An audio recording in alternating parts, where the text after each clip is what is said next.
Gary Averbach keeps up the brisk pace as he marches along the shoulder of the Trans-Canada Highway in British Columbia. It's pretty scary when those big 18-wheelers whiz by him, but the Vancouver real estate developer and philanthropist is getting used to the danger. He's covered over 1,000 miles so far since he left Calgary at the end of June to raise money for cancer research. Today, he's 3/4 of the way to the finish line in Vancouver. He hopes to make it there by mid-August. Averbach is 79 years old. He turns 80 this fall, and his goal is to collect $500,000. It's a promise he made last summer to his late cousin and business partner, Robert Golden, who told him to do this the very day before Golden passed away from bone cancer. So Averbach has been battling 40-plus degree temperatures this week. He walks a half a marathon a day or more. He's already gone through 6 pairs of shoes, but don't tell him he's like Steve Fogno or Terry Fox. I mean, and Terry, listen, with that pun, who couldn't love him? But no, I don't compare myself, and I get upset with people who even insinuate that I might. I'm Ellen Besner, and this is what Jewish Canada sounds like for Thursday, July the 28th, 2022. Welcome to the CJN Daily, sponsored by Metropia.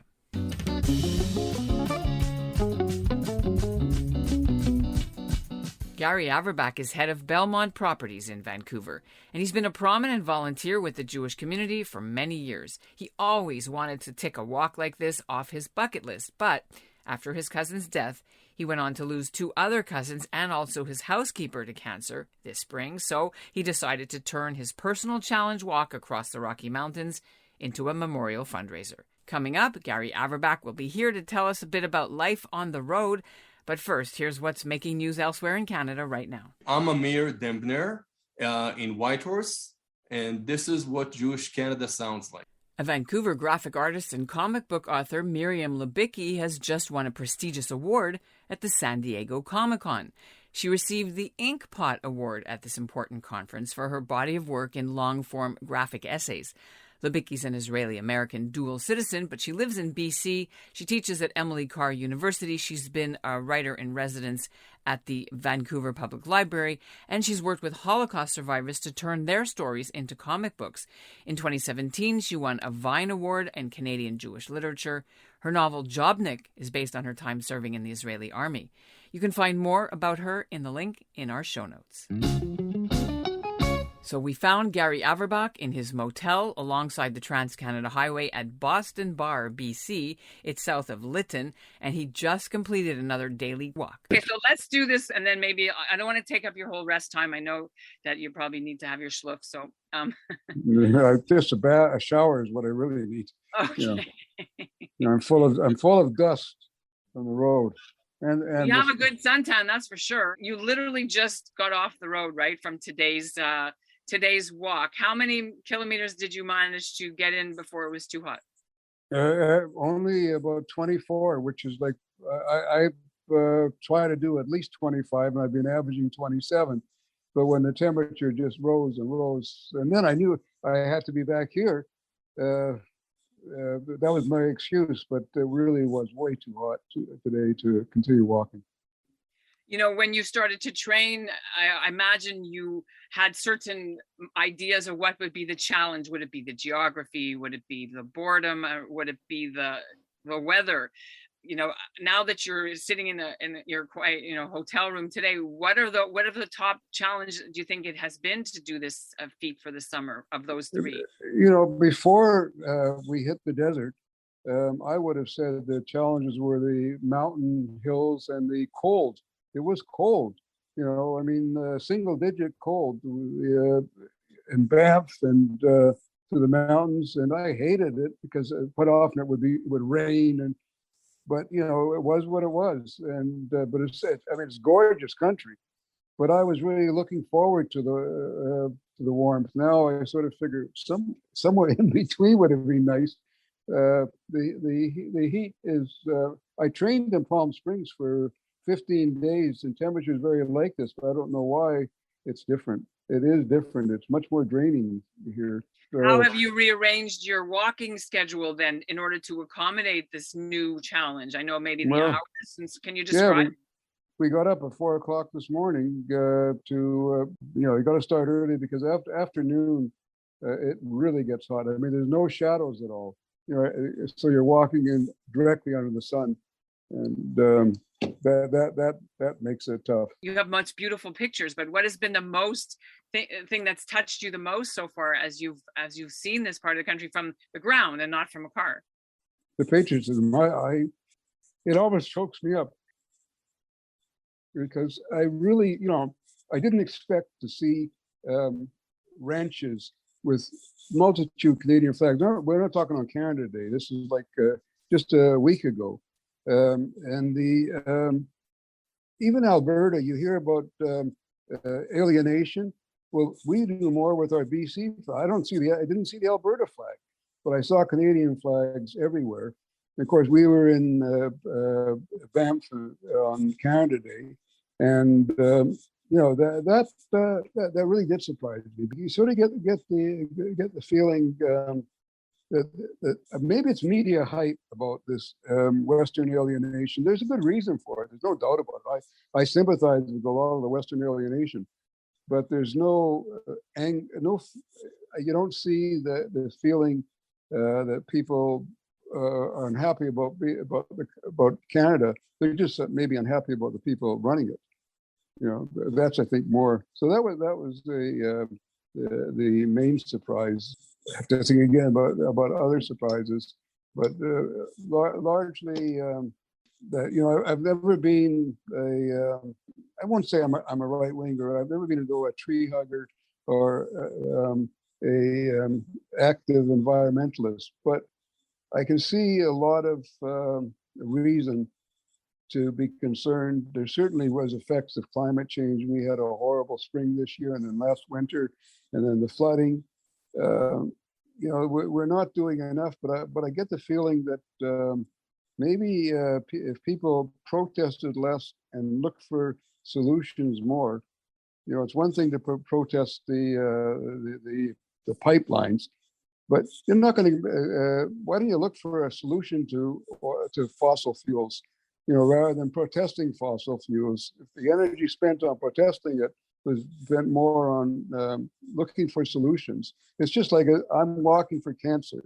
Okay, now I could go and pick at a tobacco, a pharmacy that sells tobacco. BC still has tobacco and pharmacies. I could go pick at those things, but what good would I be doing really? But looking for raising money for a solution to cancer, that's what thing, and that's the thing that I was there. There are solutions needed. I see these trains 2 or 3 kilometers long of tanker cars. Why are they there? Because we can't get enough oil to the West Coast, because there aren't enough pipelines. So that's a disaster waiting to happen.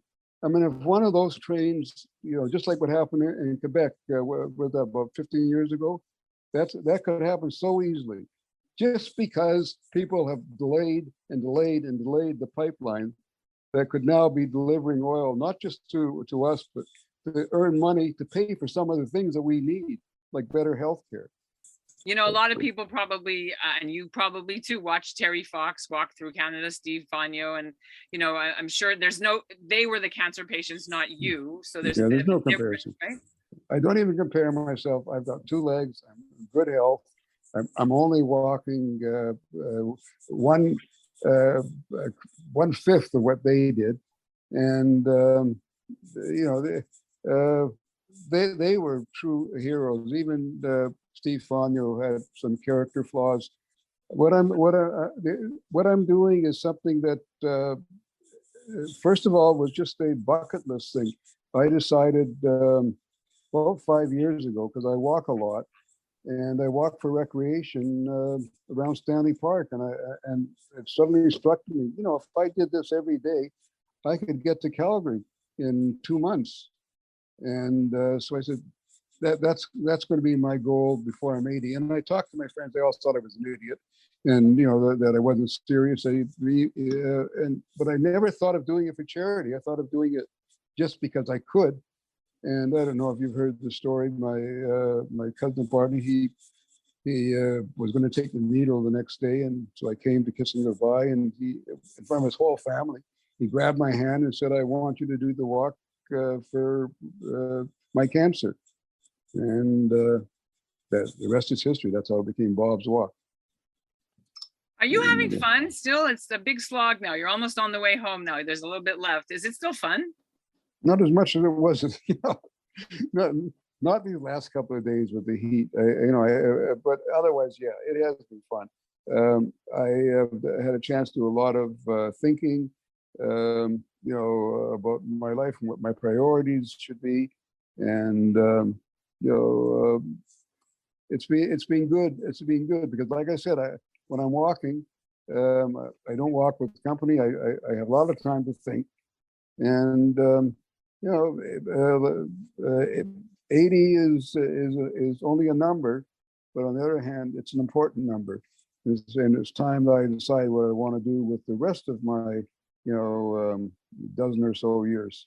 Because the insurance that I took an insurance policy in our company, and I now find according to adjustment, I will live to 92 or 93, according to adjusters. Well, I'll worry about that in 10 years. See what it is then. But I think it's incredible. I think it's incredible. 80 is the new 60, especially how you feel now. Is there anything else you wanted our listeners and viewers to know about or understand before we end? I really think the key to staying alert and stuff like this is always have something that you look forward to. You always have something planned for it, whether it's a vacation, whether it's looking forward to your youngest grandson's bar mitzvah that you don't want to miss that, or your granddaughter's wedding. Always have something that really you got to think about and look forward to, because as long as you're looking forward to something, I think that makes life meaningful. The day you have nothing to look forward to, you might as well call it a day. Well, I want to wish you an advance happy birthday. My birthday is October 11th, so we're kind of one day apart here, so we're pretty close, right? Yeah. But a couple of decades in between. But I think this is great. We'll put the link in the show notes to how people can follow you, how people can donate, even up until your birthday. It'll be open, right? The link? Yeah. I'm not going to close the link till my birthday. Although we're pretty sure now that we will achieve my goal of 500,000.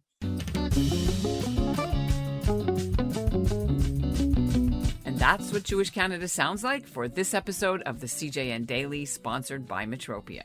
Integrity, community, quality, and customer care. Today's listener shout-out goes out to Wolf Ehrlichman, who lives in the Kingston area. Wolf's a member of the Independent Jewish Voices group, and he wrote in to say that he listened to our episode on the one-year anniversary of the Emergency National Summit on Anti-Semitism, and says I should give space also to groups like his on the podcast. His group says the Israeli government inflicts apartheid, displacement, and violence on the Palestinians every day. That's straight from their website. And he says I shouldn't only interview mainstream pro-Israel groups like CJA or Erwin Kotler. I'd be open to hearing your thoughts on the issue. We'll be back on Tuesday after the long holiday weekend with new episodes. And until then, thanks for listening to the CJN Daily.